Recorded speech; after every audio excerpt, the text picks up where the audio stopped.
Welcome to this session on implementing observability in distributed applications. First off, I just want to say that I really appreciate you taking the time to watch this session.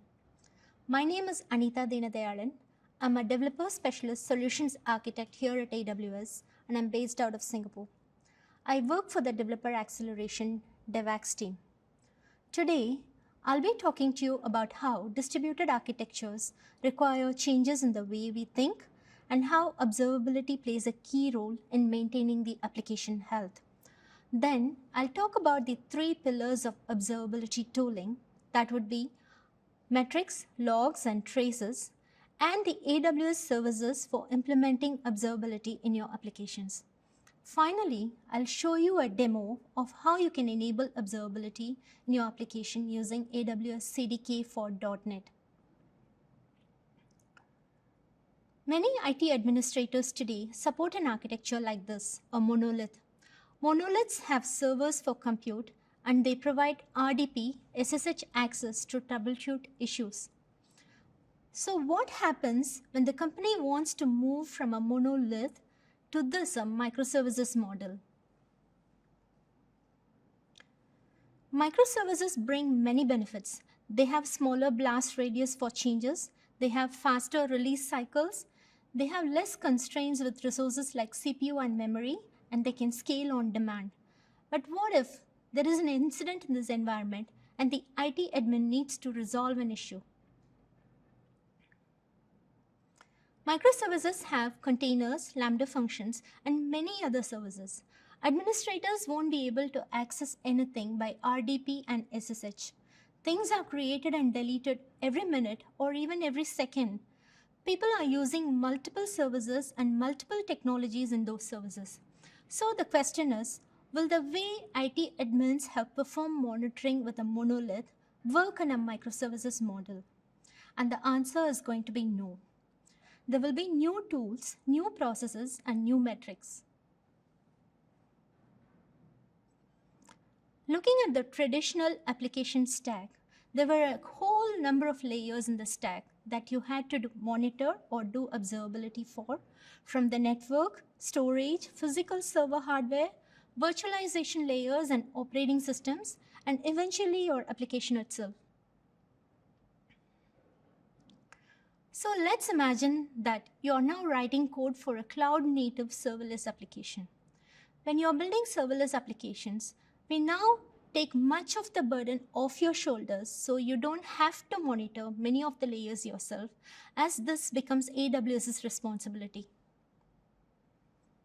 The layers are still there, but we look after the physical infrastructure, virtualization and operating system layers, and the platform runtime.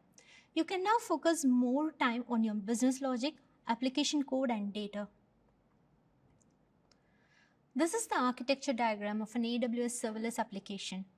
Here, a customer is using a web page to book a trip, which calls the trip service, and the trip service here is calling the recommendation service to get some recommendations for this customer based on her search patterns. In this architecture, the request comes through the API gateway, and the trip service Lambda function is triggered, which in turn triggers a step functions workflow before returning the result to the caller. So now how are you going to trace the request? If the latency increases, how can you find out which service caused the delay? How can you find the cold start times of the Lambda functions? What if my consume read capacity reaches 80% of the provision capacity? Are my requests getting throttled? Which partition key and sort keys are most accessed or throttled in the DynamoDB table and global secondary index? So this brings us to observability. Observability is having more visibility into the system as a whole. It's about being able to spot the unknown problems. I would like to bring your attention to R.E. Kelman's quote in his paper on the general theory of control systems. He says that the system is considered observable if you can determine the system behavior just by looking at its inputs and outputs. Here, the term outputs is very relevant to our conversation today, An observable system will emit good metrics, logs, and traces in its outputs so that there is visibility into the overall system behavior and allow us to spot the unknown problems. Here, in a similar example, the client is calling the trip service and a 200 OK is returned by the trip service. But do you think this response is enough to analyze the system when things go wrong? It's possible that the trip service calls maybe hotel and flight services, which in turn can call other services. Failures may be easier to track as they will be picked up by the monitoring tools. But what about the latency issues? If the user experience is degraded due to slowness, you need more information to identify the part of the system that is causing the delay. So observability is monitoring more than just failures. When it comes to thinking about tooling in observability, there are basically three pillars that people talk about: metrics, logs, and traces. These are three separate independent things. Metrics gather numerical data, logs are a timestamp record of events, and they may have metrics included in them. Traces are a single request journey through multiple services or parts of your application. So observability is what you get when all three are interlinked. You need to collect enough data to actually understand your system.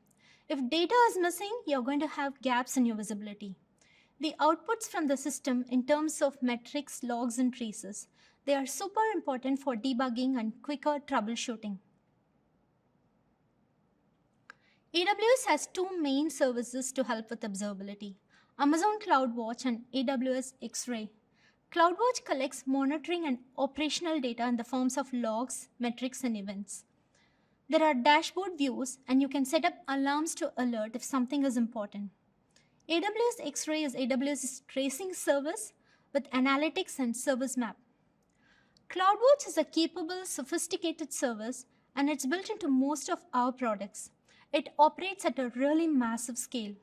Amazon.com uses CloudWatch, and here at AWS, we use CloudWatch to monitor infrastructure, to diagnose problems, to dive deep into things, and this is something that has been battle tested at a massive, massive scale. One of the primary goals of implementing observability is to improve the mean time to detect issues. This will help to minimize the downtime and other disruptions for the customer. You can also correlate metrics and logs from an infrastructure stack to understand and resolve the root causes of performance issues. It can also lead to performance improvements that in turn let you reduce costs. Developers also need correlated metrics and traces to identify user impact from any source and to find broken or expensive code paths as quickly as possible. We'll start with the first pillar, metrics. With CloudWatch metrics, you have metrics readily available without even doing anything yourself, other than building your application, of course. So CloudWatch comes with a number of built-in standard metrics. These are automatically generated when you use Lambda, API Gateway, and many other serverless services. I have highlighted some of the important metrics to get started with when components are unhealthy.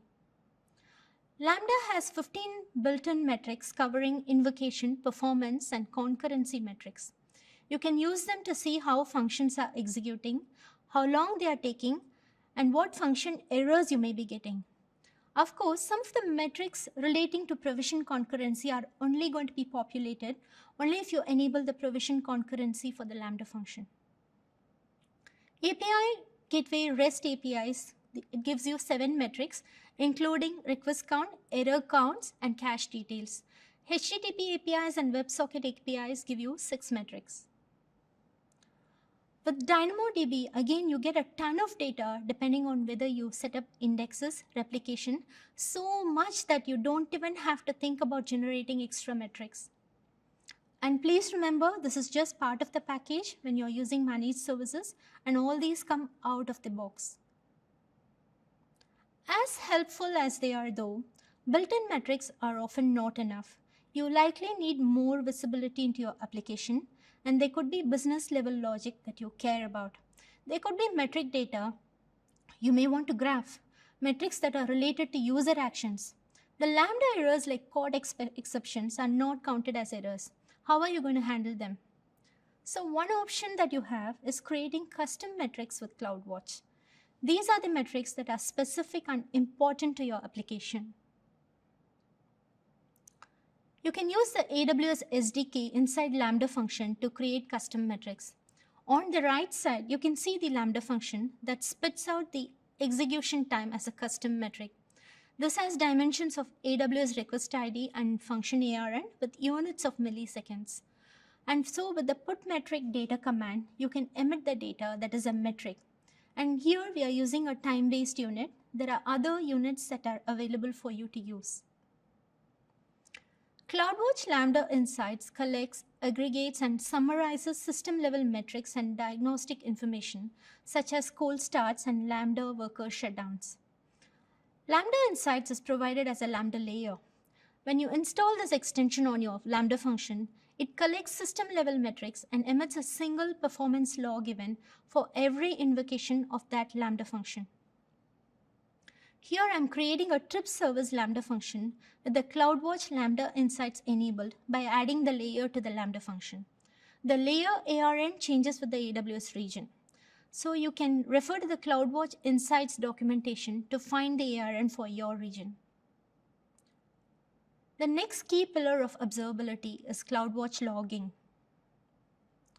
CloudWatch logs generate logs for a number of AWS services. For API Gateway REST API login, you can either set it globally in the stage or for individual methods. HTTP APIs and WebSocket APIs have a number of logging variables that you can use. You can also turn on full request body content logging. For Lambda functions, there are some log lines that we always capture with every single request.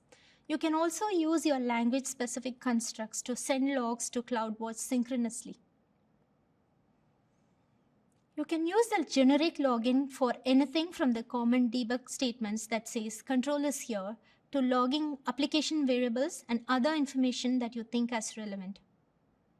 This creates human readable output, but it can be difficult to interpret and analyze programmatically.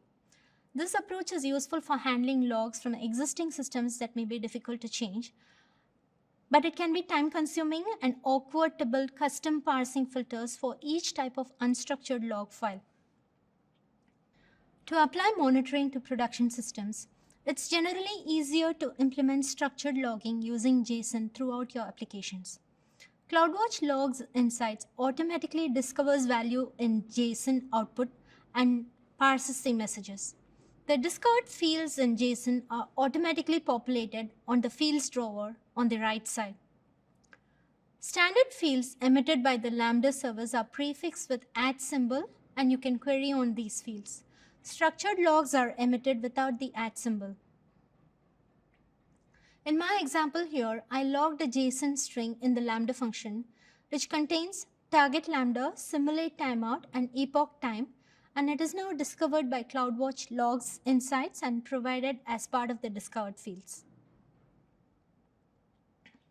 CloudWatch Logs Insights gives you some powerful querying and analytics capabilities to get insights into your logs. In this example, I want to see the topmost 100 expensive invocations. I can get this based on the build duration for my Lambda invocations. This query creates a report which gets the request ID, then also the retrieves and sorts by the build duration and displays the first 100 results. You could use this to find out functions across one or more log groups that are taking longer than expected and maybe investigate further for performance issues. You can also use this to know where you can look first to save costs by finding your most expensive Lambda executions. Or another way to use CloudWatch Logs Insights is to search all the log groups for a single function or a set of functions and find the most recent 10 errors, for example. This could help troubleshoot and pinpoint function errors without having to navigate to each log group manually. CloudWatch Logs also has recently added Save Queries for Insights.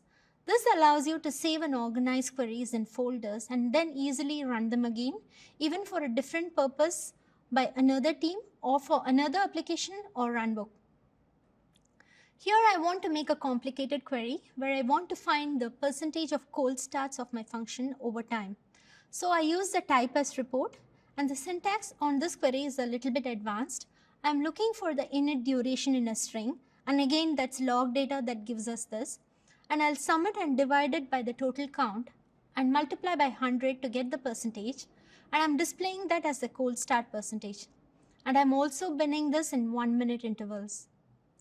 As you can see, most of these are low, but if you look at the last line, there is a high cold start percentage number, and maybe I can dive into what happened there that caused that. Now I have the ability to look at trends, and there are dashboards that give this information if something goes wrong. But I don't want to be sitting in front of the computer and refreshing the dashboards all day just to find anomalies. That's not very effective. So we need some alerting mechanism that notifies us when things go wrong. So creating alarms in CloudWatch is very straightforward. You can basically find the metric that you need to set up the alarm. And these are some of the metrics that you can use to create the alarm. You can create the alarm using the console, or you can use CloudFormation, or you can use AWS CDK. Here I have a DynamoDB table, and I want to create an alarm when the consume read capacity units exceed a certain threshold. So I've created a new alarm object, associated my table using the dimension map, and defined the metrics and the threshold numbers, and I have also added an SNS topic to the alarm. If the consume read capacity unit stays higher than 240 in 1 minute, then the SNS topic would be notified here, which will email me when the alert is triggered. The alarm can also trigger Lambda functions. You can view the alarm in the DynamoDB console dashboard. The alarm details can also be viewed in CloudWatch Alarms or CloudWatch Metrics. So let's move on to the third pillar of observability, which is tracing. X-Ray is a distributed tracing solution from AWS, which provides an end-to-end view of requests as they travel through your application. It can also show a visual service map connecting your application's underlying components. You can enable X-ray tracing for managed services such as Lambda, API Gateway, SNS, step functions, DynamoDB, and S3. It aggregates the data across the services into a trace by using a trace identifier. When I create the Lambda function, enabling X-ray is as simple as adding tracing.active to the tracing property. To enable X-ray for API Gateway, I have to set tracing enable to true in the stage. This will enable traces for all the methods in the stage. CloudWatch Service Lens ties together with CloudWatch metrics and logs as well as traces from AWS X-ray. Service Lens is available in every region where X-ray is available. This helps to give complete view of the application and its dependencies, so you can more quickly pinpoint performance bottlenecks and have a better idea about how the users may be impacted. A service map displays your service endpoints and resources as nodes and highlights the traffic, latency, and errors for each node and its connections. You can choose a node to see detailed insights about the correlated metrics, logs, and traces associated with that part of the service. In my demo today, I'll show you a serverless architecture and tell you how you can implement observability using AWS CDK for .NET. This is the architecture for today's demo, where we have API Gateway, Lambda function, step function, and DynamoDB. In my demo, first I'll show you how I enable the metrics, logs, traces, and alarms. Then I will run a load test on the application and show how you can gain insights into the application using CloudWatch Logs, Lambda Insights, CloudWatch Log Insights, CloudWatch Alarm, and X-Ray.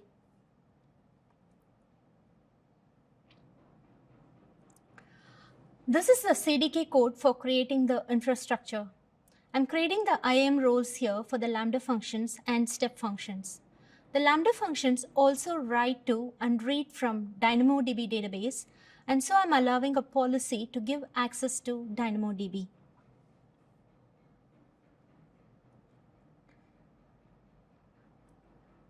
Later, I'm going to enable CloudWatch Lambda Insights for the function, so I'm adding a policy to allow Lambda to do that. I want to write custom metrics, so I'm also adding a put metric data policy. I'm also creating a role for the step functions to use. I'm using AWS SDK integrations from the step functions to access DynamoDB, so I have added a policy to provide access to DynamoDB.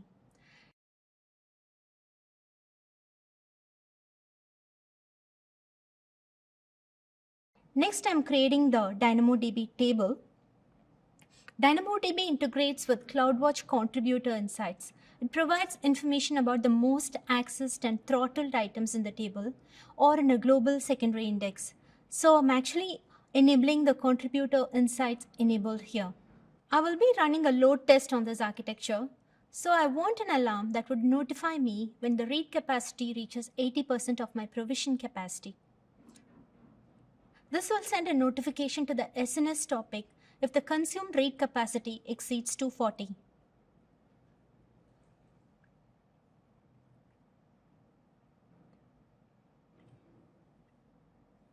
I have added the table name and the dimensions map to associate the alarm with the DynamoDB table.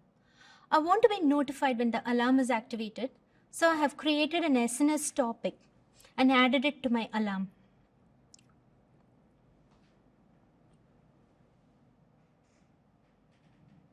Next, I'm creating the trip service Lambda function. I'm enabling X-ray tracing here by setting tracing to active. I'm also enabling Lambda Insights by adding the Insights layer. If you notice, I'm creating the Insights layer from the layer ARN here. Next, I'm creating the API gateway with the resource name trip. While creating the stage, I'm ensuring that the traces and metrics are enabled by setting the properties to true. I've enabled at the stage level so that the traces and metrics are enabled for all the methods in the stage. I'm creating other Lambda functions here, so let me go to the step function state machine definition. I've enabled X-ray tracing by setting tracing enabled to true, and I have created a new log group to send all the execution data. Next, I'll run a load test on this application and show you the results.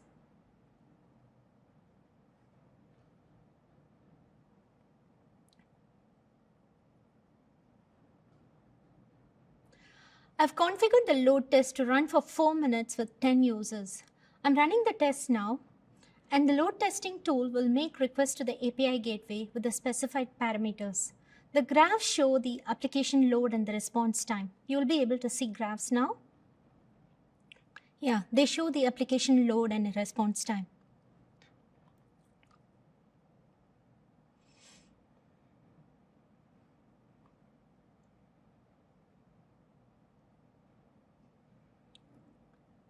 When you open the CloudWatch console, you can find the metrics in the menu bar. You can view the built-in metrics, custom metrics, and Lambda Insights specific metrics by clicking on the corresponding category item. I'll click on the Lambda and show you the built-in metrics associated with it. I want to view the metrics by function name here. I look at the trip service Lambda function. You see the built-in metrics on the right. I'll select the duration.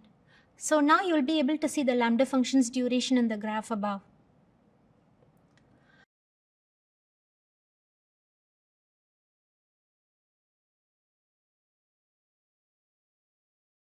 I want to view the consumed read capacity units for the DynamoDB table, so I select DynamoDB and select the corresponding metric. You can see the read capacity and write capacity units, and you can see that they go up for the duration when I ran the load test.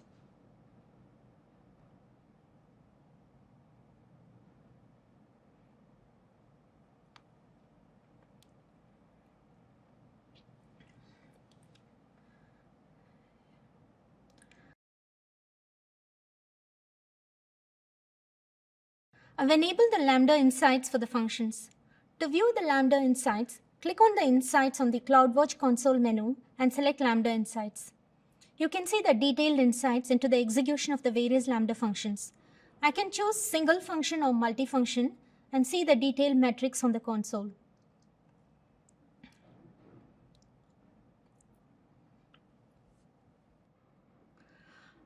Next, you can view the logs by clicking on the log group.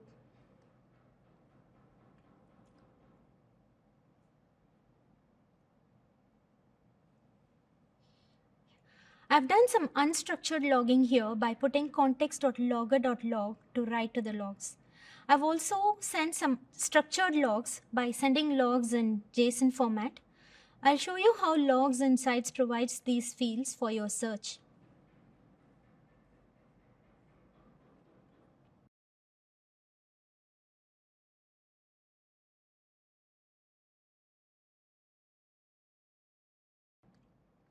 You can also use Logs Insights to query the logs.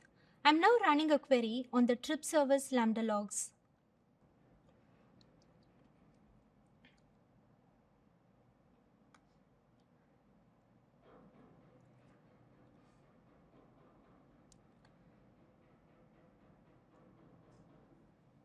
If you see the discovered fields on the right, you can see the fields from the JSON structured logs.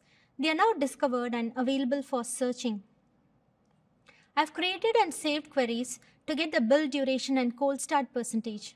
I can run it on the log group for the function I'm interested in.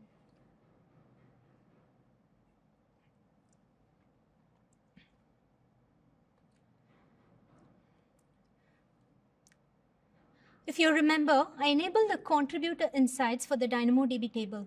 It provides further insights such as partition keys, most accessed items, most throttled items, etc.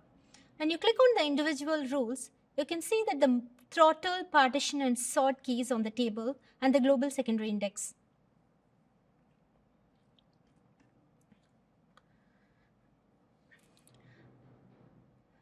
I created an alarm earlier on the DynamoDB table to alert me when the read capacity unit crossed 240. Let's see if it has occurred in the console.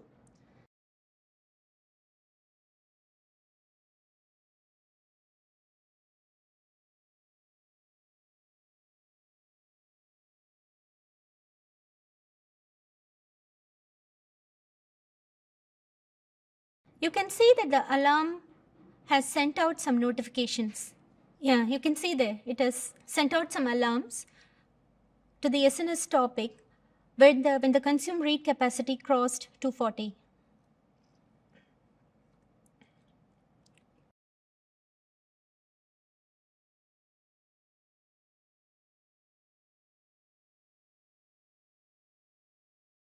To see the end-to-end view of the request flow, I'm using X-ray traces service map option.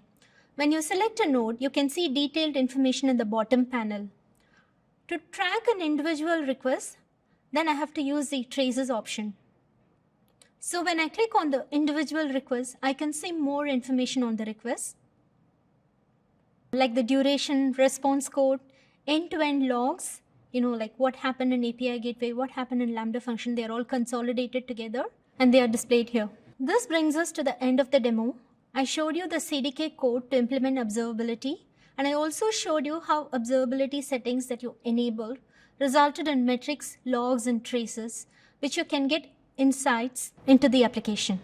So observability is monitoring more than failures. It helps to drive business decisions by telling us whether the application is performing as expected.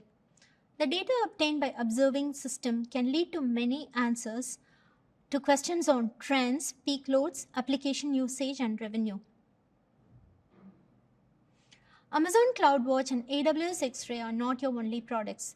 We have a broad partner ecosystem with amazing monitoring and observability products.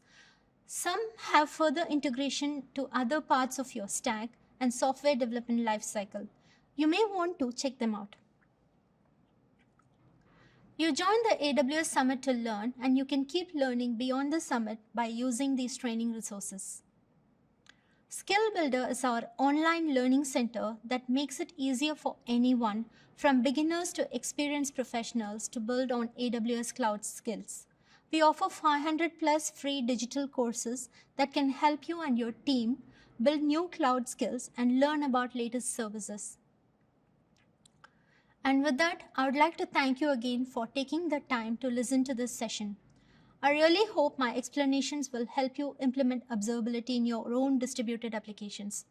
I just have one final request for you, and that is to fill in the session survey. It will only take a minute of your time, and it really helps me to know what you thought of this session. I hope you enjoy the rest of the AWS Summit.